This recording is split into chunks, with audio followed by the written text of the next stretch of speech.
Hi, I'm Daniel Dementicum, and today I'll be talking about a somewhat controversial figure, a great man that passed away in 2011, so quite recently, meaning that some of the ideas and concepts here could be quite recent, and because they're more contemporary, they're far more touchy and might impact certain people potentially positively or negatively. So the reason for this, I'll start as usual with a little disclaimer. Um, I do this channel and series to talk about the great man of history, specifically to talk about the great things they did. This does not necessarily make them good people, but we're trying to look into certain actions, changes in governance, or certain leadership skills, or maybe certain institutions that they created that changed the path of their nation, of their people, that either liberated them, freed them, developed them, made them stronger, reintegrated them. Regardless, we're going to look at the great actions so that we as young men can learn from them and then potentially incorporate their great behavior into our lives in a better manner. Even if they did certain bad things, we ourselves can choose not to do those bad things and to learn from the great and good things. So the focus on this man will mainly be positive. In this disclaimer, do note, if you're interested in looking into the bad things that, for example, Gaddafi might have done, you can go to literally any other channel or go online, and every single page will tell you all about any terrible things he might have done, didn't do. It doesn't matter. That's not why we're here. We're here to focus on the positive and the great phenomenal actions of this man. Now, without any further ado, let's begin. To start about the story of Muammar Gaddafi, the great Libyan leader, we need to first look at Libya as a country. Well, a lot of people might not be aware of this country too well. It's located right over here at the south part of the Mediterranean. It's next to Egypt, Algeria, and Tunisia, and north of Chad. It's basically south of Italy. This was probably the area where Carthage was located, and basically this is the south or the north of Africa and the south of the Mediterranean. The story will start a little bit before Gaddafi comes to power, mainly with the Italian occupation of Libya. Right around the fall of the Ottoman Empire, Italy was trying to colonize Libya, which they did on and off. And then during Mussolini's era of the fascist Italy, of course, his Roman desires of expansion led him into fully, properly colonizing Libya. That was the territory they controlled. And I know a lot of people might be like, oh, Italy had colonies. Yeah, yes, they did. They were close, but they still had their expansion, their desires for control. And, Italy used to be the Roman Empire, so they basically controlled the whole Mediterranean. So whose land is whose, really? Okay, now let's look into exactly what happened. World War II began, and during that time, the Libyan pseudo-leader King Idris was in contact with Britain and France, and was trying to get their support to liberate his country from Italian control. And eventually, the Americans came in to the north of Africa, and at some point, World War II ended, and Libya became a free, independent country. But factually, it was actually recolonized, but this time by both the British and the French. And they were kind of part of this system of colonization between Libya, Tunisia, and Algeria. Now, King Idris ruled the country, but he was so afraid of potential revolutions, similarly to the revolution that happened in Egypt with Nasser, who overthrew the Egyptian king in a bloodless coup and took power. He was so worried that could happen to him, he basically ensured that his military was underfinanced, that his military had no weapons, no power, no strength. The military was basically non-existent, practically speaking. Instead, he kept the British around, and the British army acted as basically his military in return for certain favors, certain financial benefits, and so on. Now, in 1951, the Americans realized that, hold on, this is a perfect position. It's north of Africa, right? Africa currently had all of these movements to liberate Africa from their colonial past, and the Soviets were influencing them to bring in some communist ideas. So the Americans wanted to fight back, and they needed a place from which they could run their operations. And since this is right the north of Africa on the Mediterranean coast, this is the perfect place to set up a military base. So they agreed with Idris. King Idris got paid, and instead, in return for payments, Americans set up their largest military base up to date. It was in Libya.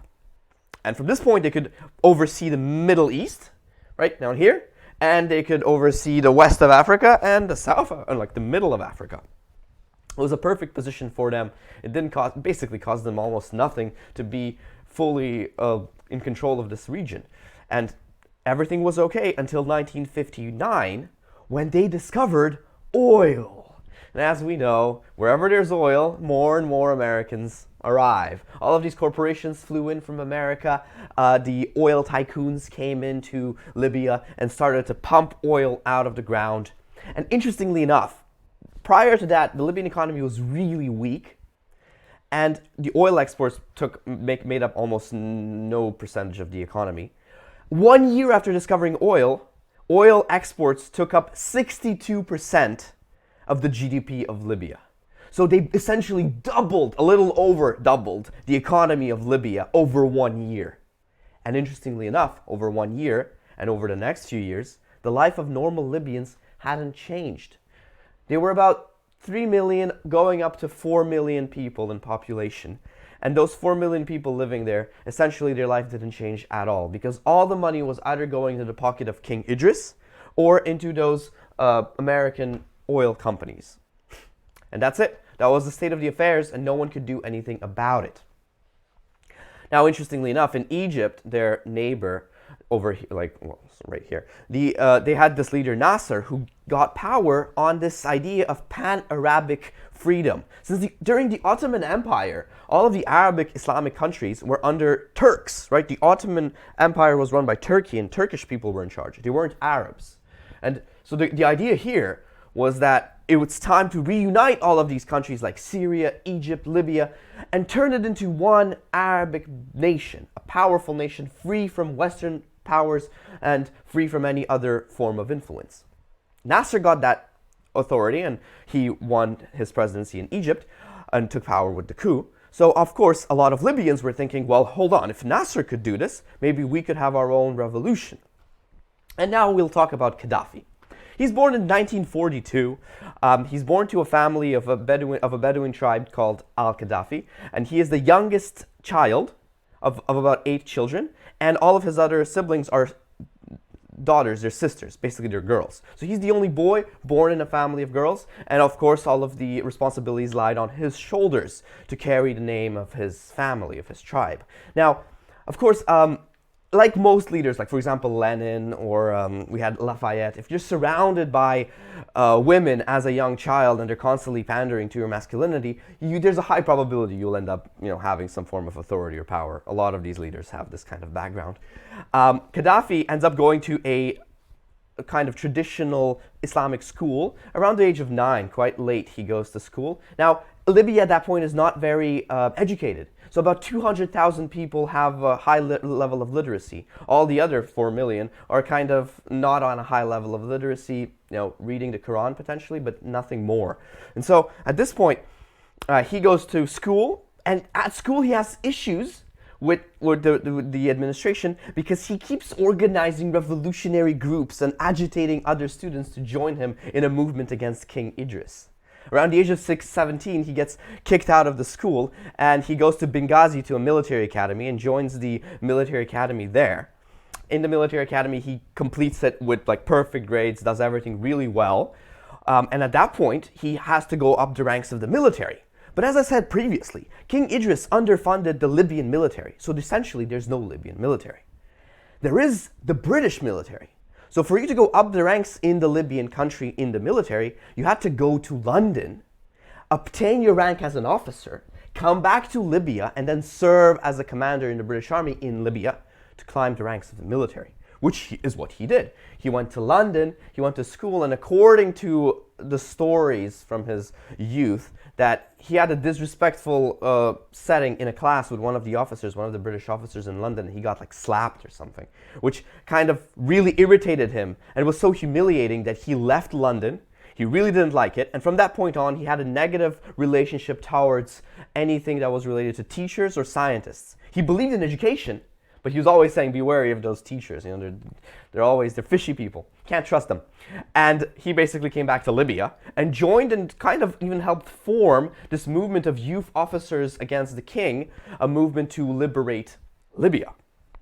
And at this point, he's surrounded by all these young officers mainly, and they're planning this coup. So he comes back from Britain around 1965, and the coup they organize is in 1969. So within 4 years, he organizes this movement. And while the king is in Turkey on September the 1st, a few days before the king's nephew is supposed to receive the crown, Gaddafi goes into power and takes control of the government at the age of 27.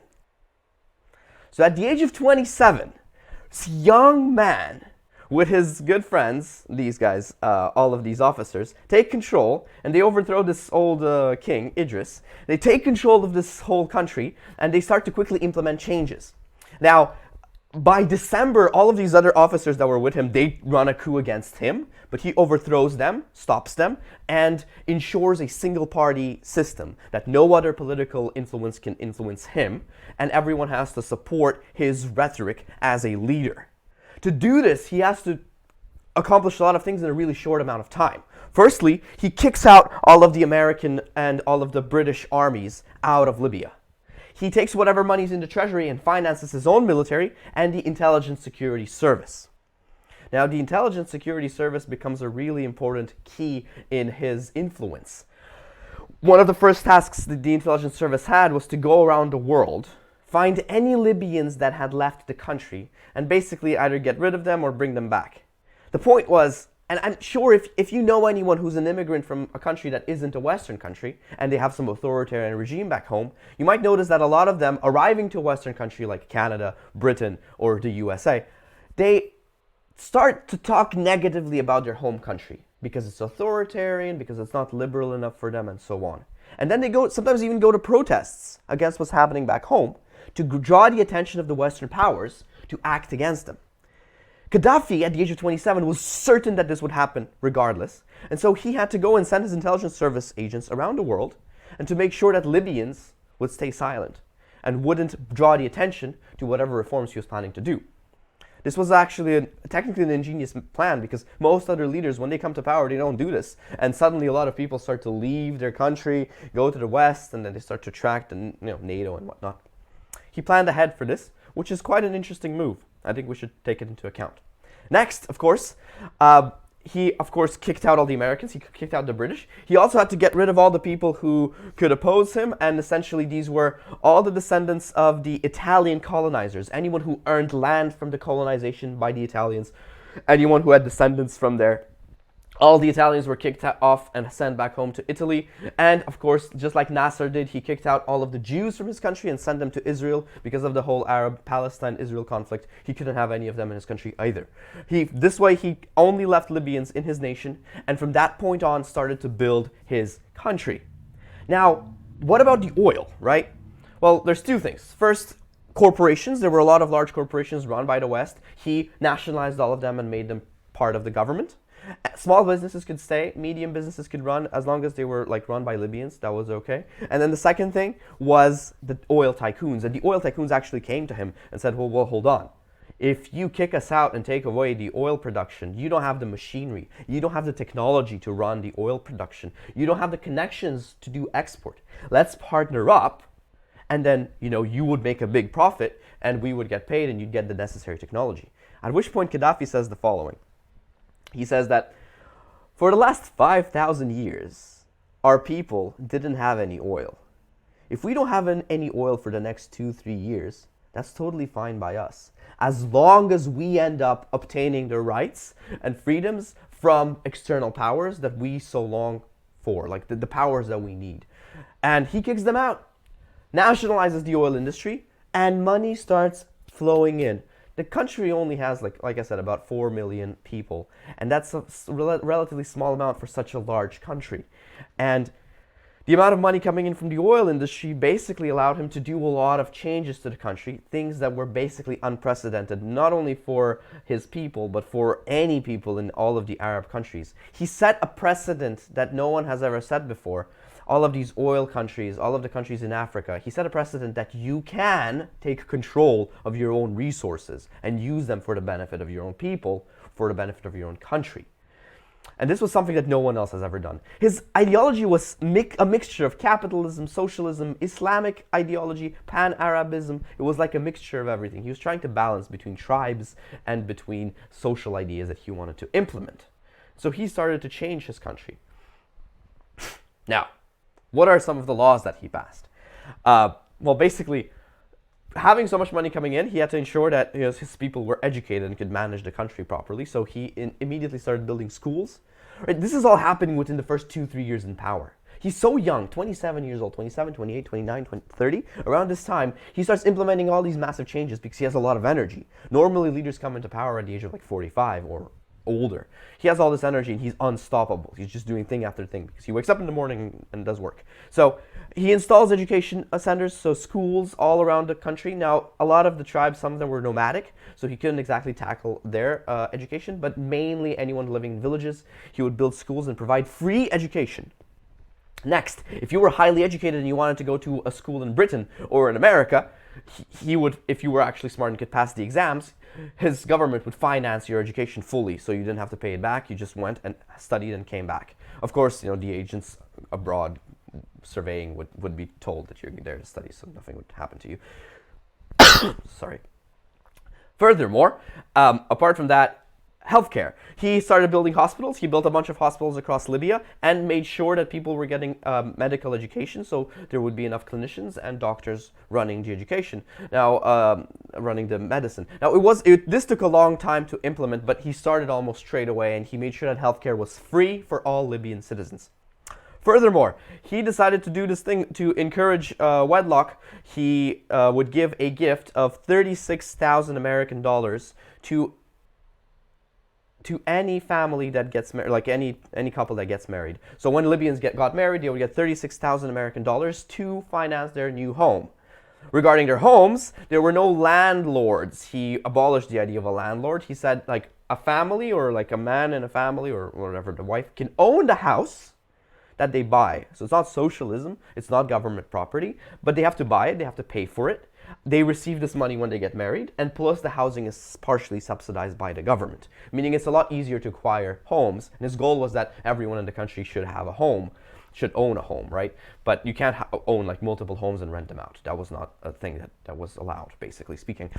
Furthermore, he would pass electricity. This was a project that took a while as well, but his goal was to electrificate the whole nation, and the electricity was really cheap. Many families didn't pay for electricity at all. Those who were a little wealthier paid relatively low electricity. The gasoline for your car, the petrol, was quite cheap. They were paying on average throughout his rule. He ruled for a really long time, so the average was 0.5, so 50 cents per gallon. The equivalent in the United States, the average was 3.5 to $3.50 per gallon in the USA.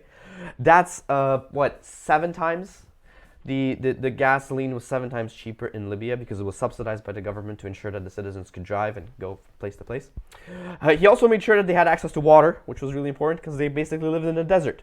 And of course, many Arabic countries would use their profits from oil to pass along these water pipes, water lines, and so on. He did a really unique thing with that. I'll get back to that later. So he fixed the military, fixed his all this national security. He started to control, make sure that nobody would speak against him within or outside the country. But apart from that, he made sure that every single family had access, and you could get grants for your business. So if you're a Libyan wanting to start a business, he would give a grant of 20,000 American dollars for your new business project if it was a viable business project, and you could prove that it was. And you could also take out loans. Now the loans, because he had abolished any form of central banking system, so they didn't have any Rothschild affiliated central banking reserve or anything like that, like most countries in the West do. Because of that, he could implement a law where he had no interest on loans. So if you were to take out a loan, you would only pay a certain fee associated with the loan that wasn't an interest. It was just a single fee and wasn't a large one. And then you had to pay off the whole loan over a certain period of time, but you didn't pay any interest on it. So over time, the loan wouldn't grow in size, which was really great as well from a perspective of just humanity and having the ability to build up your country. So a lot of these changes mainly associated with lifestyle. And then you might think like, wait, hold on, but it's an Arabic country and they probably had Islamic ideas. And yeah, he did. He fully banned alcohol. So alcohol was not allowed for consumption in the country. And he banned any of those lottery games, like casinos and all that. So you couldn't play for money. But he did pass a bunch of laws. Like he made the first country that equalized the rights of women to men in the Arabic world, which is quite unique. In the Middle East, that's an issue they've been struggling with, and according to their own religion, that's not exactly something that they want to do. But he decided that, it's something he wants for his country. He wants to give equal rights to women. And he had a whole ideology around this. It was called the Green Book. He, at the age of 31 or 32, he writes this book, and this is his own manifesto, really, about the political changes he wants to implement. And it was a mixture between that Soviet-style socialism mixed with some of the pan-Arabic mentality of Nasser from Egypt, mixed with some of the Islamic rules from the Quran, with a little bit of capitalism to create prosperity within the people's lifestyle, and some democracy. Well, at least apparently. So this over here thing is his idea of a democracy. He's saying that the only democracy that can work is an absolute democracy where you have everyone, like a direct democracy, where you have the citizens voting and affecting legislation directly by themselves and not through a representative, and then the person in charge, him, sitting at the table and kind of implementing the changes that are necessary. So he had his own ideology, and this is like a unique thing. And he would read this book at UN meetings, and when he's addressing all the people in the world, he would kind of read it and talk about the book. And the book was published all over his country, and everyone had to read it. It was a mandatory political education that you had to get. Yeah.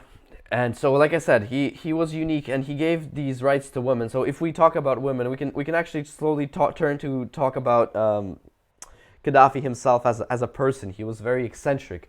He was in power for a long time, and he would be very the character I would call it is like Ye, like Kanye, right? This kind of mindset where it's very eccentric, very creative. If he wasn't a leader of a unique country like Libya, he would probably be, I don't know, maybe a fashion designer, just because he has this taste to things. And of course, he had to make sure that he came to places in style. And he had this thing called the Amazonian Guard. So he would have 40 virgin women be his own personal guard. They would be armed and trained to kill. They were really well trained, and he would give an oath of chastity when serving under Gaddafi. And so he would come to places surrounded by these women who he handpicked and selected for this specific position. And this would be one of his ways to show his prominence and authority. And man, this guy was quite stylish. Let me see if I can move this over here. Hold up. If you look at, one second. Right here, I don't know if it'll work. There we go. See, look at this. Look what he's wearing. The style in his design, the way he looked. He always made sure that he was on point, and that he would be well respected from that sense. Wearing the necessary sunglasses, always having the nice look, wearing all the badges, going to different places. He would travel in a large tent, and he would have fresh camels. He would have camels with him when he's traveling, so that he could have fresh camel milk in the morning. That's what he liked to drink in the morning. And he was, regarding women, he had this weird situation in 2009. He went to Italy and hired 200 of these escorts, Italian young ladies, to come to his home in the villa in Italy. And when they all came, he sat down and spoke to them for hours nonstop, trying to convert each one to Islam. So it wasn't something bad, but it was very unique. This person was ideologically possessed by this idea, and he wanted to help people, but it didn't always go too well. And he had quite an aggressive behavior with the world. And this is clearly seen in his like pan-Arabic idea that he wanted to lead the Arabic world. Once Egypt finally signed their peace agreement with Israel, he couldn't forgive them for that. And he's had certain skirmishes with the Egyptians, and then he also attacked Chad, and for like they had a territorial skirmish there. And he basically had this ongoing slow war with Chad going for about 20 years, from like 1972 to 1992 or something like that. And basically, he was in this constant quarrel with I guess, Egypt in a sense. And then once they stopped kind of dealing with Egypt too much and not going through with this pan-Arabic thing, the Soviets came. So this is like 1980s. The Soviets arrived and kind of sponsored him. Not sponsored him, they supported him. They said, look, if you're going to create a pan-Arabic, somewhat socialist, with equal rights to women and men, Arabic world country, with a lot of the ideals that we support, but with your own ideals as well, we will back you. Do what you gotta do. Liberate the world. The Soviet Union is behind you. And the Soviet Union was a superpower that could literally obliterate the world if they wanted to, with their nuclear arms and whatnot. And so for him, this was a green flag that he could basically do whatever. And by whatever, this doesn't mean that he was doing exactly, invading places. But he started to act like an angel investor, giving money, because of his oil revenue, which was just humongous. He would give money to any liberation movement that needed funds. There was even a joke about this, that if you had like 10 people around you and you wanted to liberate yourself and you're some like Latin American country and you wanted liberation from the West, it was enough to send a single letter to him and you would definitely receive some funds. So he was so simple about giving away money, as long as it was for a liberation cause, that the IRA, so the Irish Republican Army, or the Liberation Army of Ireland, received funding from him. And for a long time, the British couldn't prove it, and then they caught a ship. It was filled with weapons and guns going to Ireland, and obviously he was supporting them. He was also supporting Nelson Mandela in South Africa. He was supporting these German movements, I guess these communist German movements. And there was a bombing in one of the nightclubs in West Germany, where there were about 200 people harmed from that attack, and a few died, and all of them were mainly American soldiers. So the attack was clear. He was going against like NATO, against the West. He was not happy with their intrusion in his life, and they of course didn't like that either. His finances caused a lot of trouble, like a few planes blew up, for which he eventually had to pay financially quite dearly. But a lot of these financings were basically ways to move the world away from the West. And America kind of realized this quite soon. And eventually, once the Soviet Union started to go through this change of like perestroika and glasnost, and changing their rules and becoming more liberal in that sense and kind of working with America, at that point, they realized that they have the green flag to attack Libya, and America bombed Libya a few times. Which, of course, wasn't good. During these bombings, he had a foster daughter. Gaddafi's foster daughter died in one of these bombings, and so of course this angered Gaddafi against the West, and Reagan would call him the mad dog of the Middle East, even though he's located in North Africa. He was kind of portrayed as this person who was unexpected. You didn't know what to expect from him. He would randomly do random things and support these random groups around the world and cause chaos. So everyone was worried. Oh my God, it's the mad dog of the Middle East. Gaddafi's coming. And the USA set sanctions and stopped buying Libyan oil, and Libya couldn't buy American technology. And then Britain had protests in front of the Libyan embassy in London. And there was even British police, protesting against Gaddafi in front of the embassy. And they basically took out a machine gun out of the window of the embassy and shot a bunch of British people in London. And then they proclaimed political immunity and were taken and kicked back with no punishment to Libya, because they were political diplomats. So then Britain obviously sanctioned Libya, which wasn't good for the economy, and Europe was still buying their oil. They were dependent on it. But really, what I'm saying here is that Gaddafi was really unexpected. He would do a lot of these unexpected things and fund really unexpected kind of attacks around the world. But they all knew that over time we would find out that it's all coming from Libya, and it's all funded by Gaddafi. Then the Soviet Union collapses. And at this point, he no longer has the support of this superpower, which means he's basically stuck. Um, and he can't continue his endeavors because if he continues, they'll invade.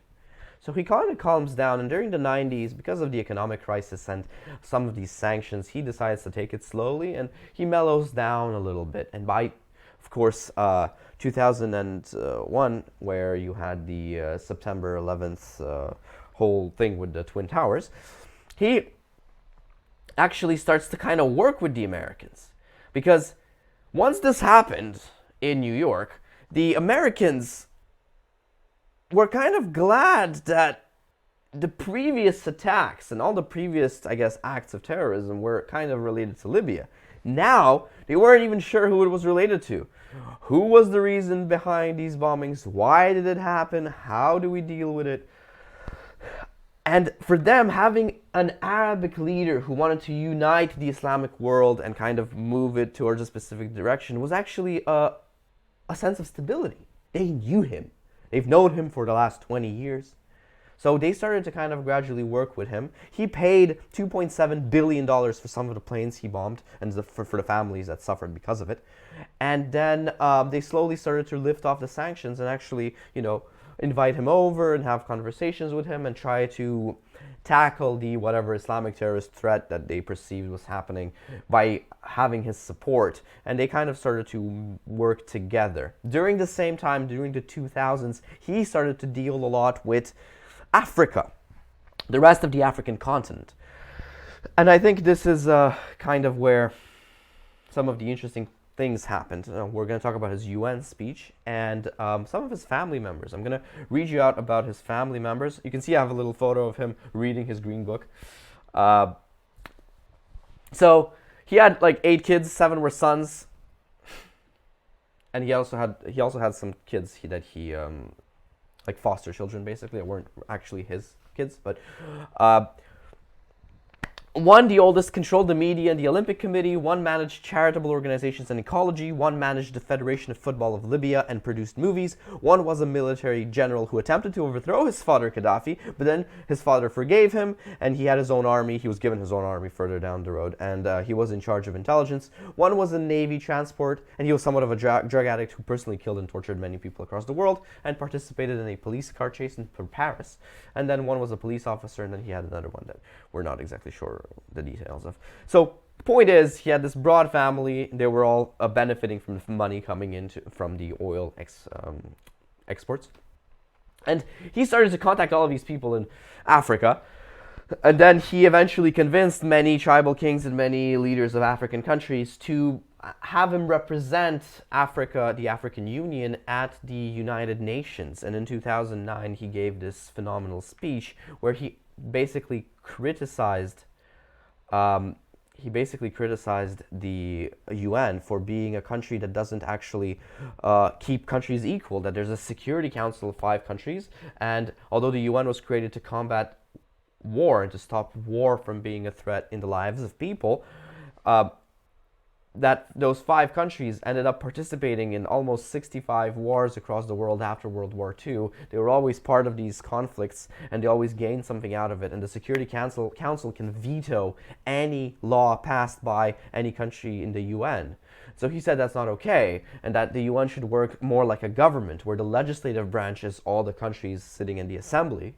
If they pass a law, let's say they want to stop the war in Yemen, for example, then the council, the Security Council, acts as the executive branch who goes and intervenes.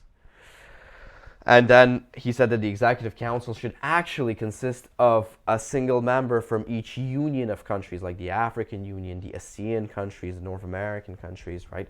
The Latin American countries, and so on.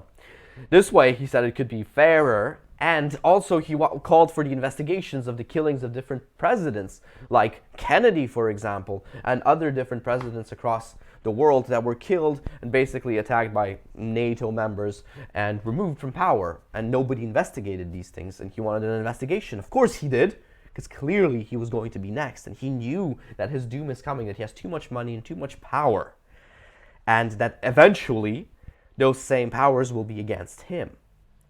And so he declared these things, and then he continued talking to all of these African countries. And now I'm going to talk about something that is relatively new and contemporary knowledge. Basically, from those, this is information that I gathered from the Hillary emails, the Clinton emails. That she was in the administration during that time, during the time when he was toppled out of power. And there's some information about this. So the point is, Qatar and France and the USA were kind of against him for a specific reason. He was talking to all these African countries, and there's currently 14 Western African countries that used to be colonies of France, who use this thing called the CFA franc, which is the African version of a franc, which used to be the currency of France, but it's now tied to the euro through the treasury of France and through certain corporations, banking corporations in France. Basically, they all use the same currency, and it's kind of two currencies and half of those areas. And the way it works is because they're not very stable economically as countries, those Western African countries, they use this franc, and so they have a stable currency that they get to use, and they're fine, and everything's okay, seemingly. But then France gets to kind of, they get a benefit from the exchange rate with the euro, and it's tied to the euro, and France's economy is basically considered much stronger because of that. They're kind of still the colonizers of Africa without actually being there. They're just benefiting economically, kind of like America, right? When not so long ago, America passed a bill for like $1 billion of funding towards some technology. The British pound, for example, kind of went down, and a few other currencies went down because they're reliant on the American dollar. So when Americans print dollars, everyone else lose money. They get pocketed. The inflation is exported right abroad. So France gets to do that same thing, but with these African countries, which benefits them economically, but of course kind of abuses the Africans. The alternative is the Africans can step away from the CFA franc and make their own currency. But because their economies are unstable, that could easily collapse and go into endless inflation. So Gaddafi suggested this thing. Over the last, 30, 40 years that he's been in power, he accumulated 143 tons of gold. So his idea was, I will back an African currency, could be the golden dinar or something, and that dinar would then be an equivalent of a gold-backed currency that could be used in African countries, since Africa produces a lot of gold, and plus Libya has this backing of oil being exported and an excess of funds. They could back that currency for as long as needed for them to start using this currency, step away from the CFA franc, and then have their own currency that cannot be devalued by their own economic issues. So if one African country starts having issues with their economy, that gold-backed currency would be dependent on Libya and their stockpile of gold and not on their own economy, which would have been a great thing, and could have, first of all, made Gaddafi what he wanted to be, like a king of Africa in a sense, freeing his fellow continental friends. But on the other hand, it would help him with his goal of liberating the world from the Western dependence. So in a sense, he was doing exactly what he was doing when he was 27, trying to free himself and his fellow people from Western influence. In 2011, there's this thing called the Arab Spring, where because Hollywood makes a lot of these movies about the American dream and how people are living in suburbs, drinking their little martinis and having a little good life with their little pool and kids going to schools and stuff. Like, very nice. They sell this idea, and then people have revolutions, and then they install a government that's supposed to create this life. But that life never happens. Like, you can count, there's like so many countries that had democratic revolutions, and none of them live the same kind of life that people in America do, because all these countries, they either have a lot of population, or they don't have enough land, or they live in deserts. They basically don't have the same resources to live as Americans do, for example. It's just basically impossible. So they need to implement these kinds of policies that limit external energy and money, laundering, and taking away extraction of resources from their countries to actually benefit their people, not, democratize and then go global and then sell their resources and then be abused by all of these very wise, let's say, bankers and traders. So, obviously, the propaganda worked. Tunisia had a revolution, and then that Tunisian revolution spread into Libya, and the Libyans started to revolt against Gaddafi. He at first stopped the revolution by force, and he actually brought in mercenaries from other Arabic countries to help him quench the whole revolt. And then NATO said, no, that's not okay. Let's do this. And they flew in and basically took him down. Well, of course, they supported the Libyans who were revolting, and then the Libyans murdered him, and his life ended. He said that he's a martyr, and he's here for Libya, and he's going to die with Libya, which is essentially what happens. And from that point on, you're going to be like, well, he was a strict and tyrannical dictator, like his face right now. Like, but after his death, Libya has become one of the poorest countries in the world. It's in a constant civil war. They're not exporting as much oil, so nobody's benefiting from that either. It's in a terrible state. All of his infrastructure is destroyed. All of the hospitals he built are gone. All of the education systems are not working. Everything he built is destroyed. Nobody's benefiting. Nobody's getting any money. The Libyans are living a terrible life, and it's a terrible crisis. Not all countries are designed to live how Canada, Britain, or America live, or France. Some countries need a guy like that, who can establish a place where his own citizens can live, grow, become smarter, and actually have a fulfilling life under the protection of their great man. Anyways, let's overview some of the great things he did before we finish off. He built this really cool thing. He basically designed this, most of Libya is like a desert. Sorry. Most of Libya is like a desert. So they had to pass these massive pipes. So this was a project, an unprecedented project. He had so much money that he decided to basically build a gigantic man-made river in 4 phases, where first he actually built these massive production plants that would build these big pipes, and then these pipes would be dug around the desert, going to different places that don't have access to water. Not simply to supply homes with water, which he did either way, but to supply people with a river that would be used for irrigation so that they could grow their own agriculture and grow their own food. Like, this is a mind-blowing thing. And other countries, Saudi Arabia and whatnot, are repeating this kind of lifestyle, bringing a lot of water to desert areas. But he really started this, and he allowed for a real river to exist, for like lakes and so on. Mind-blowing action, really good on his part. And right now, due to the whole civil war, these things are not working as well and falling apart, because they need to be supported. And if you don't have a stable government, these things don't work. So some of the things he did: he gave the Libyan people free healthcare. He gave them almost free electricity, interest-free loans.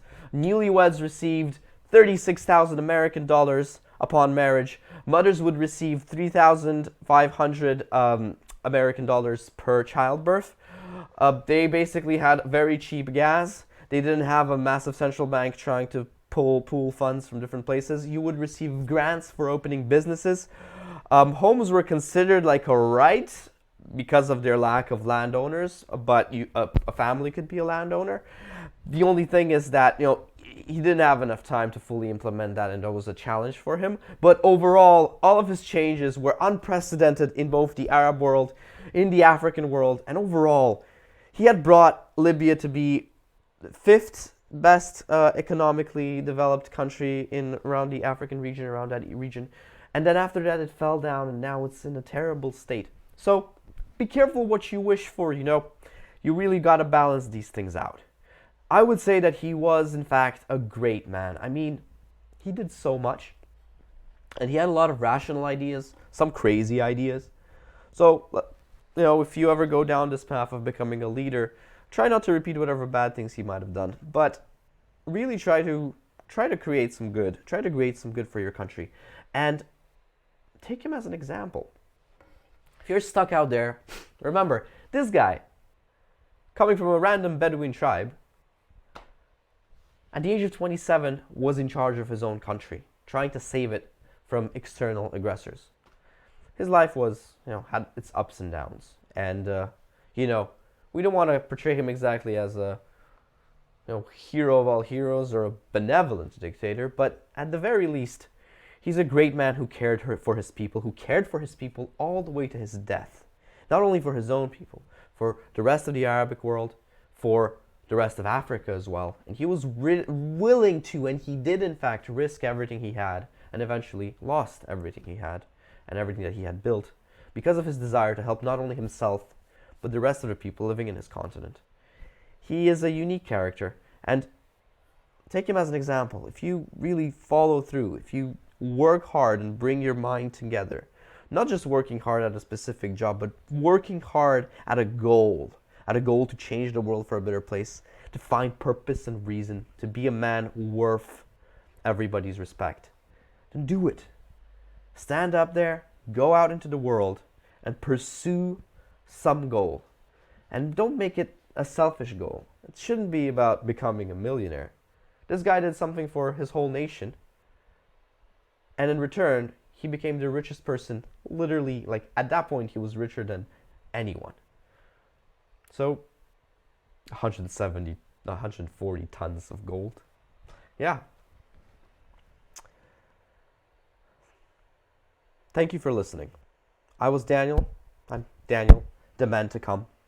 We were talking about Muammar Gaddafi, the great eccentric leader of Libya. Thank you very much for listening. If you like this, feel free to donate down in the link below.